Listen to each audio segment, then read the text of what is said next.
श्री स्वामी समर्थ. मी सुवर्ण daily routine चॅनेलमध्ये तुमचं खूप खूप स्वागत करत आहे. शुभ सकाळ सगळ्यांना.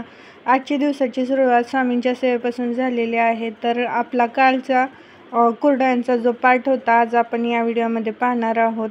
तर माझ्या व्हिडिओला कनेक्ट राहा, स्किप करू नका कुठेही, कारण की कुरडया घालायच्या आहेत. आज सकाळी 8:30च्या सुमारास सुरुवात केली होती चीक करायला. तर इथं मी पाणी गरम करायला ठेवते आहे मोठ्या पातेल्यामध्ये. माझा चीक आहे तो 3 किलोचा होता. तर 3 किलोच्या प्रमाणामध्ये जेवढा निघला आहे तर त्याच्याच लेवलला तेवढंच पाणी आपल्याला इथं घालायचं आहे. त्याचबरोबर पाणी शुद्ध होण्यासाठी मी इथं तुरटी वापरते आहे. जास्त प्रमाणात वापरायची नाही, एकदम नॉर्मल वापरायची, कारण की परत कुरडई दाताला चिटकते. तर पाण्याला चांगली उकळी येऊन द्यायची आपल्याला. नाही म्हणलं तरी तर एक दोघींचीच काम आहे, ते दोघं तिघांचे हात लागले जातात. तर आई तर चीक फोडत होत्या आणि माझ्या मैत्रिणीला पण बोलवलं होतं, कारण की पातीला एकजण धरावं लागतं, एकजण चीक वतावं लागतो आणि एकजण हटायला लागतं. तर त्यानुसार हे सगळं चाललेलं होतं. तर बघूयात पुढची प्रोसेस कशी काय होते ते. आईंना चीक हटता येत नाही, पण ते वतणार आहेत आणि माझी मैत्रिणी ती धरेन आणि मी चीक हाटेन. मला बऱ्यापैकी चीक हटता येतो.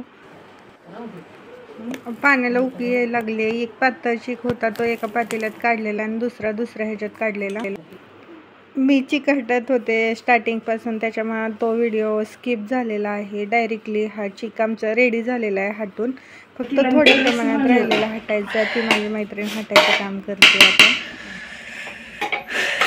स्टार्टिंग पासून कुरडे हटला ना व्यवस्थित, गाठी नाही होत नाही, म्हणून बारीक गार सोडली होती. वरून सांडणार होती पण डोक्यात पडायची, वरून ऐका नाही, खालूनच सोडली.